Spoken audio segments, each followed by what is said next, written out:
During the holidays, the People Food team gets really excited because now is the time for the best recipes to take out everything that we love and to put a little spin on it. Everybody loves cookies. We're gonna show you really cool things to do with cookies. Same with pies, same with the way to make mashed potatoes. You think it's good? We're gonna show you a better way. All year long, the People Food team is tasting and testing recipes. We have Take 5s, which are either 5-ingredient recipes or 5-minute recipes. And then we have some hacks, which are just some quick, easy, fun recipes that you wouldn't think to normally do. Right now, you're about to see the best recipes for the holidays. The People Food team put together the full menu, appetizers, sides, desserts. We have you covered.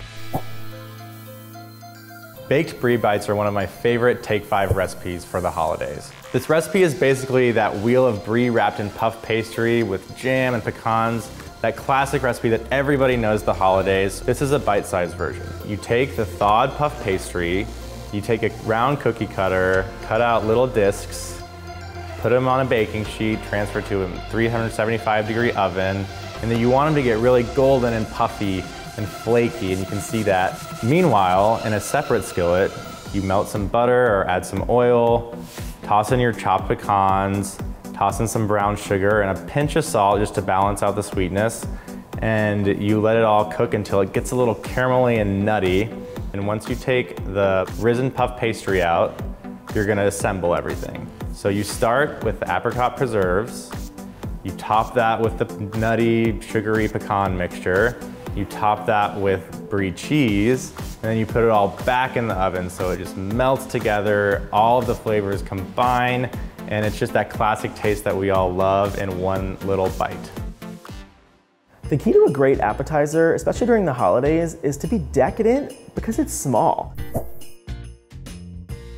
This biscuits and gravy wreath is a showstopper. It is a stunner. It is so simple because you're using store-bought biscuits, but you're transforming them into something super elegant looking and super cool looking and so festive for the holidays.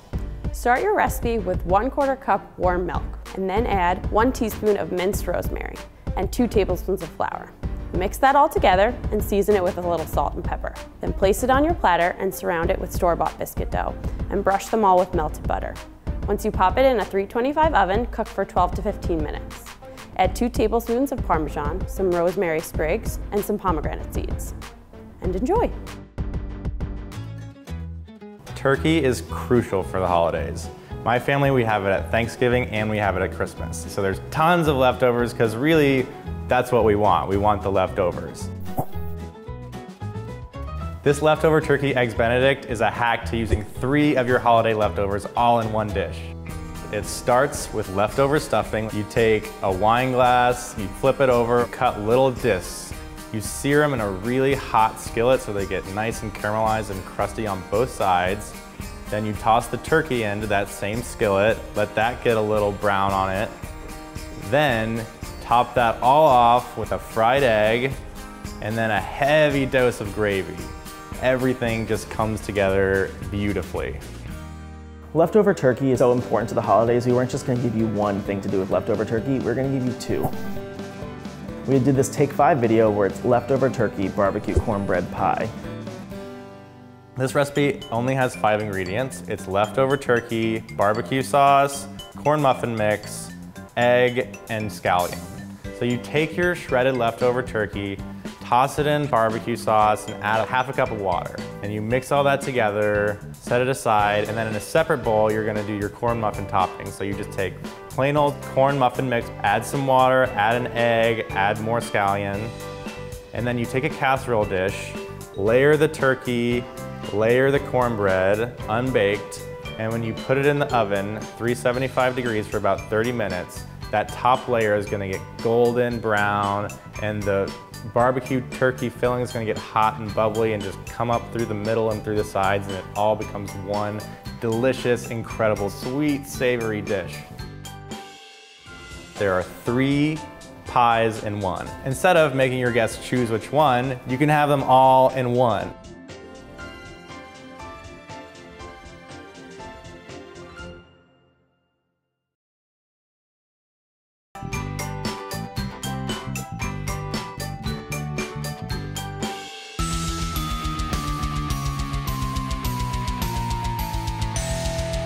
Here at People Food, we think the side dishes are super important, maybe as important as the entree. In fact, the cheesy sausage stuffing is almost like an entree on its own.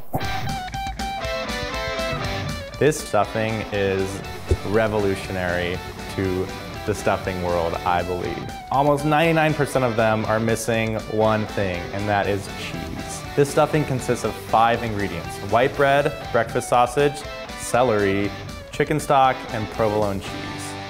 So you take your cubed white bread, toss it in a 350-degree oven for about 10 minutes. You want the bread to really start to dry out. While you're doing that, brown your sausage in a skillet, add in the chopped celery until it's just crisp tender, but barely cooked. You want it to have that crunch. And then you toss it all in a bowl together, toss in your cubed provolone cheese, pour over chicken stock until it's just moistened, and then you transfer the whole thing into a baking dish. And you're gonna toss that into an oven at about 350 degrees for 40 minutes until it gets really crispy and the cheese gets molten and perfect. This mashed potatoes recipe is so easy because you've honestly been cooking your mashed potatoes wrong all along. Creamiest ever mashed potatoes is a hack, and it's gonna show you how to make the creamiest mashed potatoes in the world. Instead of water, you wanna simmer them in some milk. You're gonna take 2 pounds of Yukon Golds, peel them, dice them up, you toss them into a pot, and then you cover them with just enough milk to cover. You're gonna bring it to a very gentle simmer and then mash them all together in the pot, add some butter, salt and pepper of course, and then you're left with these perfectly smooth, creamy, silky potatoes.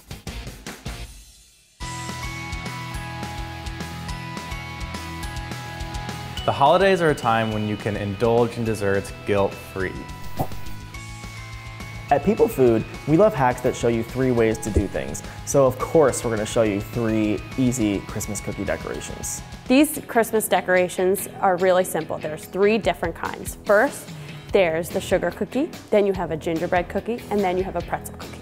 This first recipe starts off with a store-bought sugar cookie. Then you just spread some vanilla frosting on top and take some green frosting and use a toothpick to spread them out to look like a wreath. Then just use some red cinnamon candies to add some holly, and there you have it. For this recipe, you want to buy some store-bought gingerbread cookies and flip them upside down to look like reindeers. Then use vanilla frosting to pipe on the details, use some chocolate chips for the eyes, and a red cinnamon candy for the nose. For this pretzel Christmas tree cookie, all you need is some little pretzel sticks, some white chocolate, and some green food coloring. All you want to do is start by melting some white chocolate until it's creamy and liquidy. Then add some green food coloring, mix it all together, and add it to a piping bag. Then you just want to pipe it really thin onto that pretzel stick to look like a Christmas tree. Then top it off with some colorful sprinkles to look like ornaments, and you're all set. This next Take 5 dessert is so good. It's a marshmallow stuffed hot cocoa cookie. This is rich, it's warm, it's chocolatey. It really tastes like a mug of hot chocolate with a big marshmallow in it. So you preheat your oven to 350 degrees. In a bowl, you're gonna add 1 cup of chocolate hazelnut spread, 3/4 cups of flour, 1 egg, and you just mix that all together, and that's it for the dough. Let it chill for about 30 minutes in the refrigerator to firm up, and you're gonna take little scoops of the dough, flatten it into discs, stuff it with half the marshmallow, and then you take your hands and you roll that up. Dust it in powdered sugar, toss it onto a baking sheet, and freeze for 10 minutes. This will help them hold their shape while they bake. Then you're gonna put them in a 350-degree oven for 10 minutes until the marshmallows are melting and oozing out, and then you let them cool, serve them up, and when you pull it apart, you have that stringy, gooey, gorgeous marshmallow. The leftover pie milkshake is such a fun recipe to make, and I do it every year, the day after the holiday, because it's so easy and it's something that people are surprised by. You just want to pick your favorite pie, just 1 slice, add it to a blender with a splash of milk, some scoops of vanilla ice cream. You can add your favorite sauce like chocolate sauce and just blend it all together, and there you have it. Pie is the best part of the holidays because you have so many different kinds and everyone has their favorite. The hack for this pecan pie is that there are 3 pies in one, and it's everyone's favorite pies. It's apple, pecan, and pumpkin. Instead of making your guests choose which one, you can have them all in one. The Capricorn pie may look scary, but promise it's not. You just want to start with some pie dough. You want to layer your pecan filling on the bottom, cover it with some more pie dough, add your pumpkin filling, cover it with even more pie dough, add your apple pie filling, cover it with even more pie dough, add some slits, cover it with a little sugar, pop it in the oven, and once you're done, it's a really impressive pie. So whether you make an appetizer, a side dish, an entree, or dessert, any of these recipes are going to be the star of your holiday meal. So we just gave you a lot of recipes. What are you doing still watching? Go eat.